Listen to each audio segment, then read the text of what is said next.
તો આજે સમગ્ર રાજ્યમાં સીઈટીની પરીક્ષા તો આ પરીક્ષાને લઈને સમાચાર મળી રહ્યા છે। આજે સમગ્ર રાજ્યમાં સીઈટીની પરીક્ષા યોજવામાં આવી। રાજ્યમાં 2550 કેન્દ્રના 22000 બ્લોકમાં પરીક્ષા યોજાઈ રહી છે। 2558 સેન્ટર પરથી વિદ્યાર્થીઓની કોમન એન્ટ્રન્સ ટેસ્ટ ત્યારે ધોરણ 6 થી 12 માં સ્કોલરશિપ માટે સીઈટીની આજે પરીક્ષા। તો પ્રોજેક્ટ સ્કૂલોમાં પ્રવેશ માટે 6.28 લાખ વિદ્યાર્થીઓની પરીક્ષા। તો આજે સમગ્ર રાજ્યમાં સીઈટીની પરીક્ષા। રાજ્યમાં 2550 કેન્દ્રના 22000 બ્લોકમાં પરીક્ષા યોજાઈ। તો 2558 સેન્ટર પરથી વિદ્યાર્થીઓની કોમન એન્ટ્રન્સ ટેસ્ટ। સરકારી શાળાઓમાં અભ્યાસ કરતા વિદ્યાર્થીઓ માટે ખૂબ સરસ મજાની તકનું નિર્માણ કર્યું છે। મિત્રો, આ તબક્કે મારે આપના ધ્યાન પર એ વાત લાવવી જોઈએ કે અગાઉના વર્ષોમાં જે બાળકો પ્રગતિમાં થોડાક ધીમા હોય, જેમને વધારે ઉપચારાત્મક કાર્યની જરૂર હોય, એ બાળકો ઉપર ફોકસ કરવામાં આવતું હતું।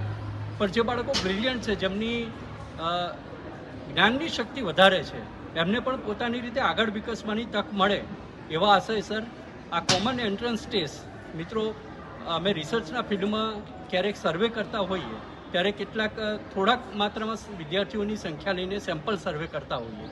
સીઈટીના માધ્યમથી અમને એ પણ જાણવા મળે છે કે કેટલા તેજસ્વી બાળકો છે જેમને રાજ્ય સરકારનું આવું પ્લેટફોર્મ મળે અને તે બાળકો આવી પબ્લિક એક્ઝામ 5મું ધોરણ પાસ થાય પછી જો કોઈ બાળકને આવી કોમ્પિટિટિવ એક્ઝામ અથવા પબ્લિક એક્ઝામમાં બેસવાની તક મળતી હોય તો રાજ્ય સરકારે એ વિચાર કરી, એમને એ જોગવાઈ કરી અને આજે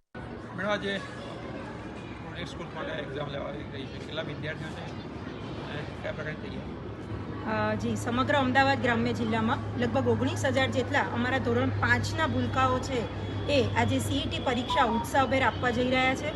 આજે અમે તેમને એક પ્રોત્સાહન પૂરું પાડવા માટે અમારા ઓબ્ઝર્વર ગાંધીનગરથી પધારેલા છે શ્રી હિતેશભાઈ દવે સાહેબ, જેઓ ડાયટ ગાંધીનગરના પ્રાચાર્યશ્રી છે।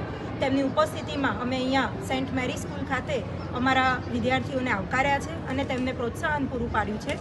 અને વિદ્યાર્થીઓમાં પણ ખૂબ ઉત્સાહ છે કે આ સીઈટી પરીક્ષા જેના થ્રુ તેઓ જો એને પાસ કરે છે, એના મેરિટમાં આવે છે, તો તેઓ માટે ખૂબ જ આગળ સુંદર Gyanshakti residential, Gyanshakti tribal residential, model day school, આવી તમામ સ્કૂલોમાં પ્રવેશની સૈનિક સ્કૂલ, જેમાં પ્રવેશ માટેની ઉજ્જવળ તકો રહે છે, સાથે સાથે શિષ્યવૃત્તિની પણ તકો રહે છે। તો સુંદર મજાની જે રાજ્ય સરકાર દ્વારા આ નીતિ અમલી કરેલ છે તેને આ તબક્કે બિરદાવીએ છીએ અને સાથે સાથે વિદ્યાર્થીઓને પ્રોત્સાહન પૂરું પાડીએ છીએ।